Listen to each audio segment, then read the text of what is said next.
तो फिल्म की शुरुआत फ्रेंड्स के एक ग्रुप से होती है जिन्हें कॉलेज के लिए एक फिल्म प्रोजेक्ट करना था। लेकिन मसला ये था कि उनके पास कोई ऐसा टॉपिक नहीं था जो सबसे डिफरेंट होता और इनके प्रोजेक्ट को नेक्स्ट लेवल का बना देता, जिसमें मिस्ट्री भी होती और वो इंटरेस्टिंग भी होता। यहाँ पर एलन इन सबको ऐसा ही इंटरेस्टिंग आइडिया देने के लिए अपने घर ले जाते हैं, जिससे पूरी तरह स्लैशर थीम पर डेकोरेट किया गया था। सब बच्चे एलन के घर को देखकर इम्प्रेस हो गए। एलन को सीरियल किलर्स में बहुत ज्यादा इंटरेस्ट था। उसने सीरियल किलर्स की यहाँ पर पिक्चर्स भी लगाई हुई थी और बहुत सारी चीजें भी सीरियल किलिंग से मुतालिक रखी हुई थी। वो इन सबको एक ऐसे सीरियल किलर के बारे में बताती है जिसने आज से 5 साल पहले एक साथ 200 लोगों का मर्डर किया था। मुंह पे वो अपने क्लाउन का मास्क पहन के रहता था और उसे लोग मिस्टर क्रीप के नाम से जानते थे। उसका डर शहर में इतना फैल गया था कि लोगों ने घर से निकलना तक छोड़ दिया था। उसका मर्डर करने का तरीका भी बहुत अलग था। वो पहले अपने शिकार को किडनैप करता था, होश करके वो उसे अपने फॉर्म में ले जाता था और वहाँ उसका मर्डर करता था। जिस तरह से उसे मारता था ये सब वो लाइव ब्रॉडकास्ट करता था एक पुराने टीवी पे। एलन इन सबको बताती है कि मैं एक ऐसे ग्रुप से भी जुड़ी हुई हूँ जो सारे ही मिस्टर क्रीप को पसंद करते हैं, और उसी ग्रुप से मुझे पता चला है कि आज भी मिस्टर क्रीप जिंदा है और पुराने टीवी और एंटीना पे उनकी ब्रॉडकास्ट आज भी लाइव होती है। जॉन को उसकी ये बात बिल्कुल बकवास लगी, लेकिन बाकी सबको उसकी ये बात इंटरेस्टिंग लग रही थी।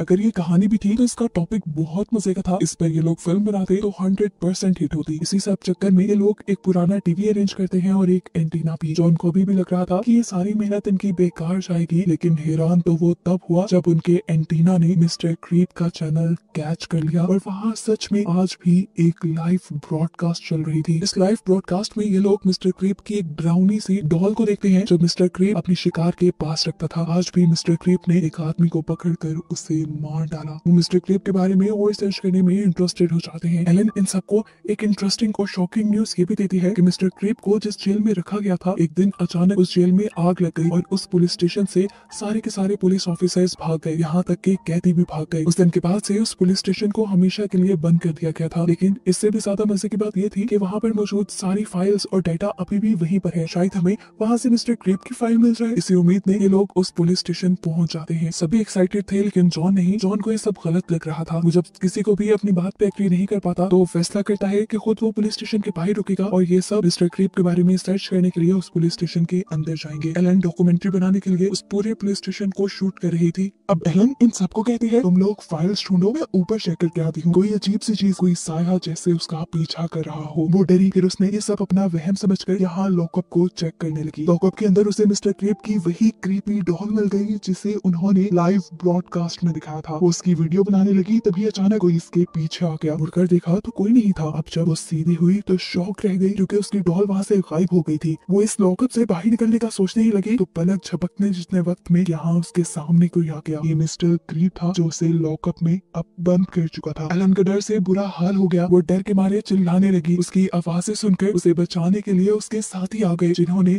उससे सवाल किया तुम्हें यहाँ किसने बंद किया था। एलन ने कुछ नहीं बताया, बस वो घबराई हुई थी। घबराहट में वो बोली चलो जल्दी यहाँ से निकलो। इनके चाहते ही हमें पीछे से मिस्टर क्रीप की वो डॉल दिखाई जाती है जो इन्हें ही देख रही थी। बाहर एलन यही शोर मचा रही थी कि इस जगह से निकल जाओ वरना वो आ जाएगा, मुझे मार देगा।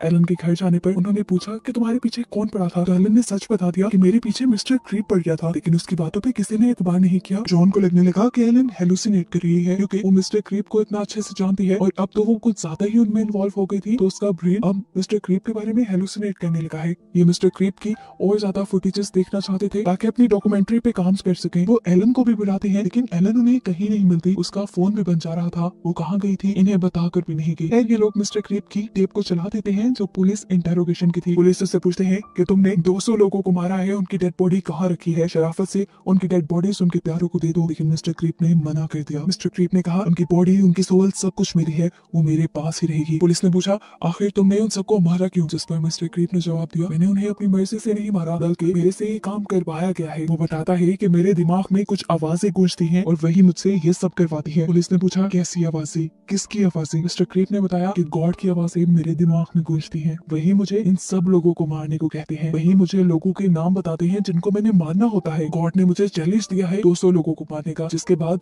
अगर मैं अपने बेटे को और फिर अपनी फैमिली को मारकर अपने आप को भी मार दूं तो मैं इस दुनिया का नया गॉड बन जाऊंगा। मैंने गॉड के साथ कॉन्ट्रैक्ट किया है। पुलिस वाले पूछते हैं क्या अब भी तुम्हारे दिमाग में वो आवाजें गूंजती हैं? मिस्टर क्रीप ने कहा हाँ, और अब मेरे दिमाग में नाम आ रहा है बेथ का। यहाँ प्रेजेंट में हम देखते हैं कि बेथ ये सब सुनकर बहुत ज्यादा डर गई थी, क्योंकि 20 साल पुराने टेप में मिस्टर क्रीप बेथ का नाम कैसे ले सकता था। एकदम से टेप भी बंद हो जाती है। वो जान गई थी कि अब उसकी जान खतरे में पड़ने वाली है। वो सोचती है कि आखिर ये मदद के लिए जाए कहाँ। तभी इन्हीं फाइल्स में से उसे मेरी नाम की एक जर्नलिस्ट का पता चलता है जो मिस्टर क्रीप की बिल्कुल एलन की तरह ही फैन थी। ये लोग उसके घर जाने का डिसाइड करते हैं। यहाँ जाकर ये लोग जब मैरी से बात करते हैं तो हैरान रह जाते हैं। मैरी की एक सीरियल किलर के बारे में बहुत अच्छी सोच थी। इन सबसे कहती है तुम्हारे लिए वो एक सीरियल किलर होगा, लेकिन मेरे लिए वो एक बहुत अच्छा इंसान है। वो बताती है कि मैं ऐसा इसलिए कह रही हूँ क्योंकि मैं जानती हूँ उसकी लाइफ के बारे में। मैं ये भी जानती हूँ उसे शैतान बनाया किसने है, उसके अपने माँ बाप ने। वो लोग उसे टॉर्चर करते थे, मारते थे, हफ्तों तक भूखा प्यासा एक कमरे में बंद रखते थे। ऐसे ऐसे उन्हें इंसानों से नफरत होने लगी। उसे जोकर का मास्क बहुत पसंद था, उसे अपने पास रखता था, लेकिन उसकी मॉम को उस मास्क से गुस्सा आ गया। उन्होंने उस मास्क को जलाने का डिसाइड किया। तब जब उसने वो मास्क पहना हुआ था, वो मास्क जल कर पिघल कर बिल्कुल उसके मुंह के साथ फिट हो गया। मिस्टर क्रीप का मुंह जल गया और वो मास्क हमेशा हमेशा के लिए उसके मुंह का हिस्सा बन गया। डॉक्टर्स ने उस मास्क को निकालने की बहुत कोशिश की, लेकिन जब वो नहीं निकला तो मिस्टर क्रीप को पूरी जिंदगी उस मास्क के साथ बितानी पड़ी। तब से मिस्टर क्रीप के दिल में सबके लिए नफरत पैदा होने लगी और उसने फैसला किया कि वो इस दुनिया का गॉड बनेगा। तब से उसके दिमाग में गॉड की आवाज गूंजने लगी और फिर मिस्टर क्रीप ने सब लोगों को मारना शुरू कर दिया। वो एक सीरियल किलर बन गया। वो उनसे कहती है मैं तुम्हारे लिए एक फाइल लेकर आती हूँ जो तुम्हारी डॉक्यूमेंट्री में तुम्हारी हेल्प करेगी। उसके जाने के बाद बेथ अपने साथी से कहती है कैसी पागल औरत है, एक सीरियल किलर को सपोर्ट कर रही है। उसकी ये बातें मेरी ने सुन ली थी। वो गुस्से में बाहर आई और उसने इन लोगों के ऊपर हमला कर दिया क्योंकि इन्होंने मिस्टर क्रीप को बुरा भला बोला था। वो अब चाकू ले आई थी इन लोगों को मारने के लिए। इससे पहले कि वो जॉन को मार गई थी, पीछे से बेथ उसे बचाने लग जाती है और मैरी के हाथ पे मैरी का ही चाकू उसके जिस्म में स्टैब हो जाता है और वो यहाँ पर दम तोड़ देती है। ये लोग अब बहुत डर चुके थे, इन्होंने एक मर्डर कर दिया था। जल्दी से आकर ये अपनी कार में बैठ गए। इनका डर तब बढ़ गया जब पीछे से इन्होंने मैरी को हंसते हुए सुना। अब इनके पीछे लगातार किसी के हंसने की आवाज आ रही थी। कोई स्पिरिट, कोई सोल इनके पीछे पड़ चुकी थी। इन्हें ऐसा लग रहा था क्या ये मिस्टर क्रीप थे। अब ये बात जानने के लिए ये लोग दोबारा एलन को कॉल मिलाते हैं क्योंकि एलन ही थी जो सबसे ज्यादा मिस्टर क्रीप के बारे में जानती थी।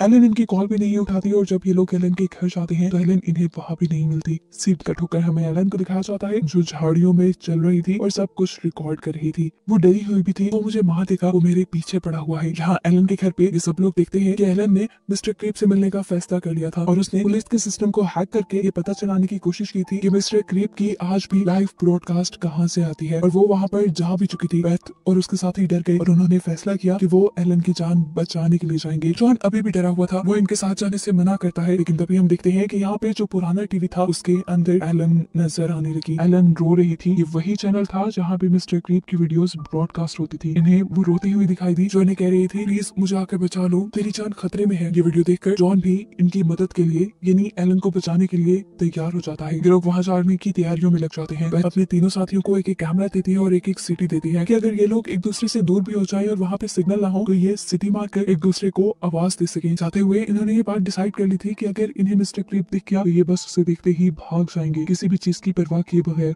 अब ये लोग भी सिस्टम से मिस्टर क्रीप के हट का पता चलाते हैं और वहाँ चले जाते हैं। उस जगह के पास पहुंचते ही इन लोगों की कार काम करना बंद कर देती है और हम देखते हैं कि एक साया बेथ को गाड़ी से बाहर निकाल लेता है। वो साया उसे फार्म के अंदर ले गया था। बेथ रो रही थी, वो डर गई थी बहुत ज्यादा। सिटी बचाकर इन लोगों को सिग्नल देने की भी कोशिश करती है, लेकिन उसकी सिटी से तो अब आवाज भी नहीं निकल रही थी। इधर हम देखते हैं कि जॉन और उसके दूसरे साथी को दूसरी तरफ से सिटी की आवाज आई थी। ये लोग जब वहाँ गए तो वहाँ कोई भी नहीं था। जब ये पीछे दोबारा कार की तरफ आने लगे तो हैरान कुन तौर पे इनकी कार भी गायब हो चुकी थी। ये लोग पूरी तरह यहाँ फंस चुके थे। इन्हें दोबारा पीछे से सिटी की आवाज सुनाई दी। वो जैसे ही उस सिटी की आवाज के डायरेक्शन में भागता है तो वहाँ पर भी उसे बेथ नहीं मिलती बल्कि अपनी कार मिल जाती है। वो हैरान हुआ कि उसकी कार यहाँ कैसे आ गई थी। जल्दी से वो दरवाजा खोलकर अपनी कार में बैठा तो देखा कि अंदर मिस्टर क्रीप की डॉल रखी हुई थी, जिसे देखकर वो डर गया और यहाँ पर फिर एक शैडो आया जिसने उसका गला दबाकर उसे यहाँ पर मार दिया। जॉन का दूसरा साथी और बेथ दोनों आपस में एक दूसरे को मिल गए थे। वो बताता है कि जॉन तो तुम्हें ढूंढने के लिए निकला था, लेकिन अब वो खुद गायब हो गया था। तो ये दोनों मिलकर एलन और जॉन दोनों को ही ढूंढने जाने का फैसला करते हैं। ये लोग अब उस हद तक पहुंच